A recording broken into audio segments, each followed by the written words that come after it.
Moms and dads, I bet you can relate to this email. Kirk, my son is just like the kids you described in your podcast. He comes home feeling defeated after school, feeling like he isn't smart. But I got him Crunch Labs and he loves it. Building the new toy and watching Mark Rober makes him feel smart. And then he explains, talking a million miles a minute, like our kids do, all the cool science facts he's learned. It's like I get my real kid back when he's building his Crunch Labs toy. And that is exactly why I was so psyched when my niece first told me how her son loves Crunch Lab. Confession, this is the one sponsor I wanted more than any other because it's such a perfect fit for our kids. So go to crunchlabs.com/calm and you'll see why. Crunch Labs is a STEM monthly subscription build box for kids. Your kids get a really fun toy in the mail every month. And what kid doesn't love that? And then they put it together by watching a step-by-step video from former NASA engineer Mark Rober, where he teaches all the cool physics that make the toy work. Mark's passion is helping kids think like engineers. And this helps your kids develop resilience and problem-solving skills while having a ton of fun. Get your kids something they will actually love, use, and look forward to getting all throughout the coming year. Build your child's confidence now. Visit crunchlabs.com/calm and get your kids Crunch Labs today. When you bring your child home for the first time, you want a baby monitor you can trust. When you choose Stork, you choose technology trusted to monitor 10 million babies in hospitals every year. Stork continuously tracks your baby's pulse rate, oxygen saturation, and temperature. Visit MassimoStork.com to learn more. Stork, a revolutionary baby monitor, is born. Stork is not a medical device. Read and understand all product labeling. Massimo data on file. Do you have a child that doesn't want to pick up his Legos? Doesn't want to do what you ask? Maybe you have a child, an older child, who doesn't want to show his work, right, in math class. What do you do then? When should you be tough and not give in and just kind of hold the line? And then when do you make allowances or soften your approach a little bit? And what are proper expectations of a child with special needs? Those are tough questions. And that's what we're going to address today on the Calm Parenting Podcast. So welcome. This is Kirk Martin, founder of Celebrate Calm. You can find us at CelebrateCalm.com. You can also find a really huge Christmas sale there at CelebrateCalm.com. And if you need help, reach out to our strong-willed son, Casey, C-A-S-E-Y, at CelebrateCalm.com. And he'll help you out, put together a special package, make sure it fits in your budget. We'll listen to you. We'll help you out. That's what we exist to do. Just so you know, Casey, for those of you who don't know our story, Casey was our strong-willed son who kind of inspired this. But over the course of a decade, we had 1,500 strong-willed kids come into our home. Casey grew up with that. Casey grew up with kids coming into his bedroom, waking him up. He has a lot of anger issues over that till this day. Actually, he doesn't. He's gotten over it. But that was a hard thing as a kid, but he grew up surrounded by all of these kids. He was one of them, but he's a little bit older, so he's got so much experience with this. So if you reach out to him, he will take really good care of you. And we discuss almost everything as a family, so you kind of get the whole family. So anyway, this podcast came up because of two emails. The first one was awesome. So this couple emails Casey, and they say, hey, we've been listening to your dad's podcast for the last year. It has changed our family and our approach. And, we've never bought anything, so we'd just like to make a donation to you guys. And so Casey wrote back, and he's like, well, why would you do that?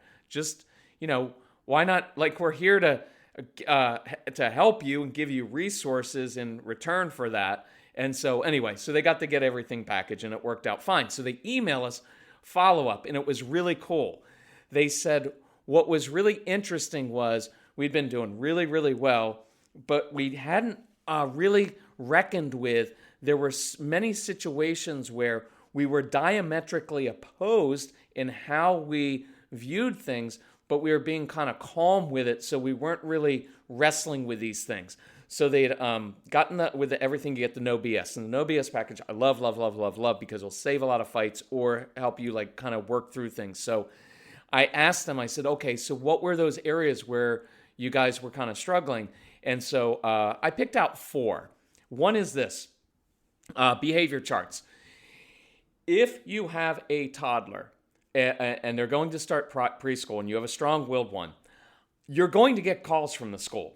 The teacher is going to email you because your child is not going to sit perfectly still and is not going to sit still during circle time. And when the teacher is talking and giving instructions, your child is probably going to walk around the classroom or just walk right out the classroom door because they're all caught up in their brains and they've got an idea and this little agenda of what they want to do.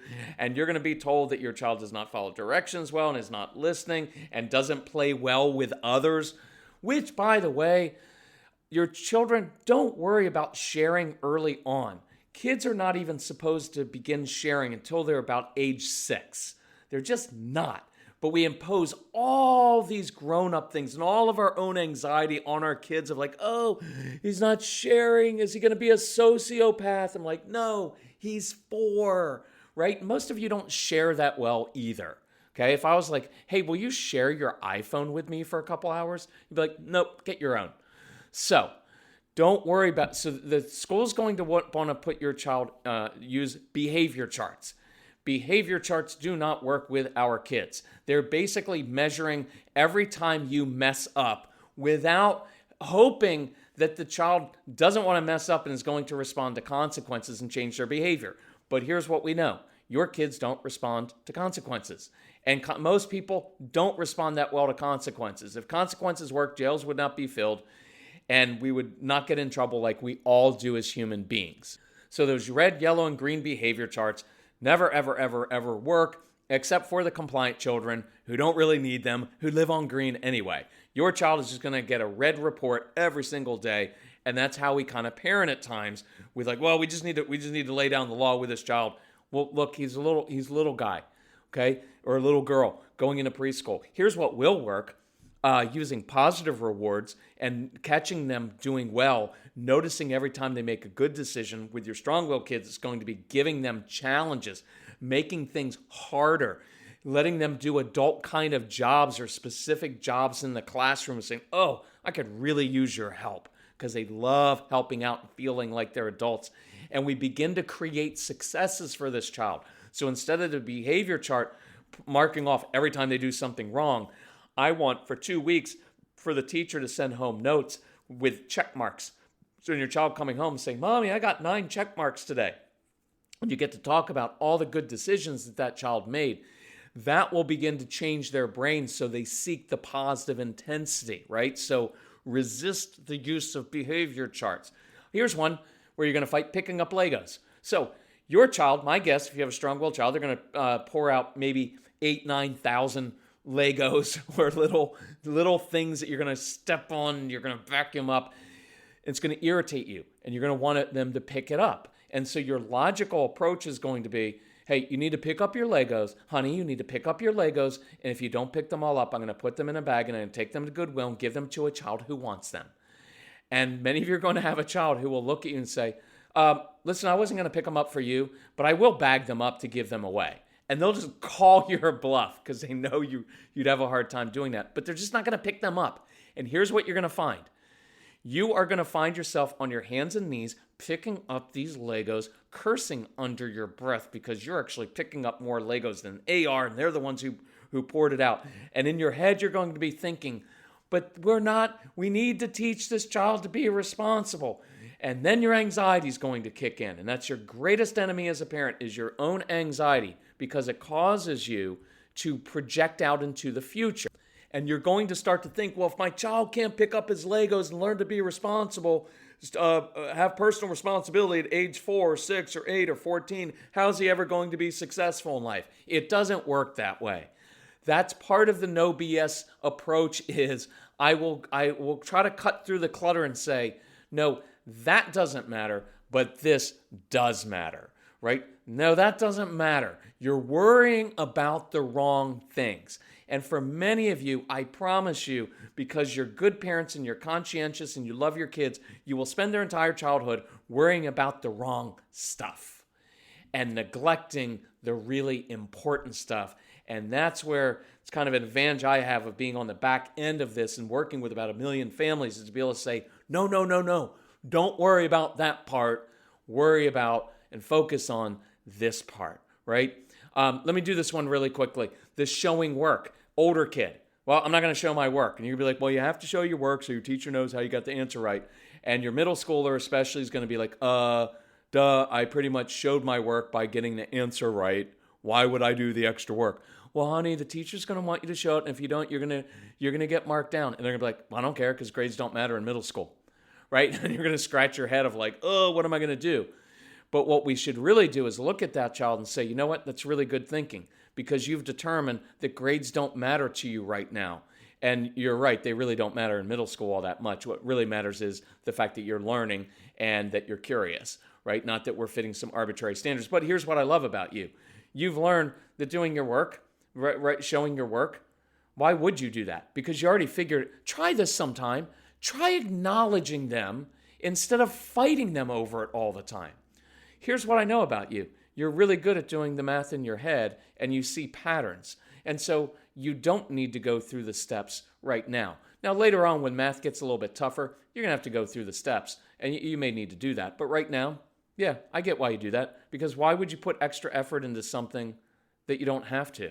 Because with that extra energy, you could be playing Fortnite and doing all kinds of things that are going to rot your brain.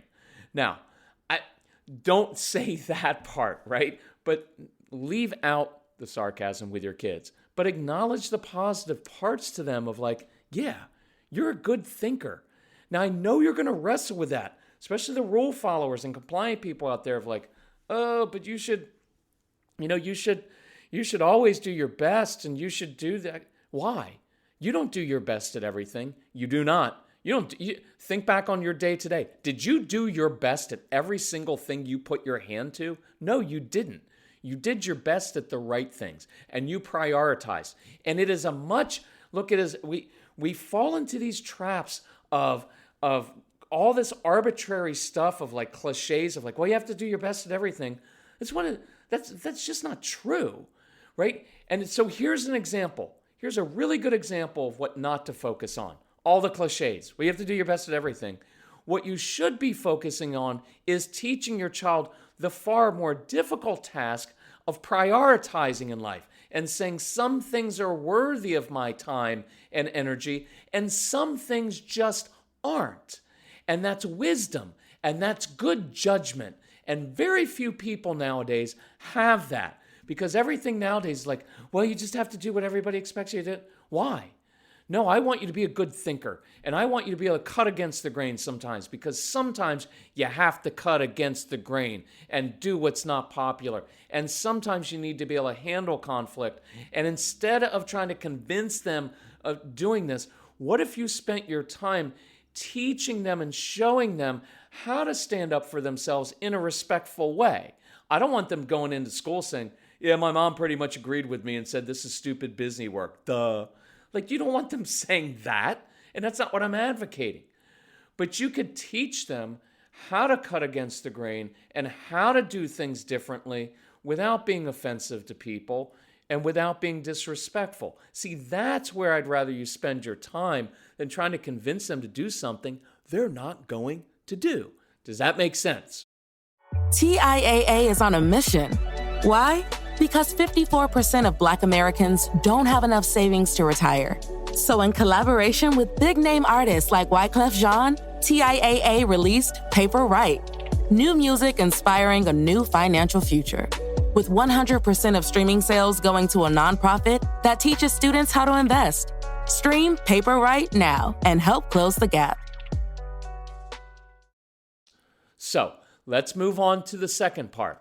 So the second email was from a couple who said, listen to your podcast. We finally got all the downloads and listened to what it's really helped us with is knowing when to be tough and when to be soft and how to do it. And they said the outgrowth is we are much more consistent, fewer meltdowns, and we feel much more confident.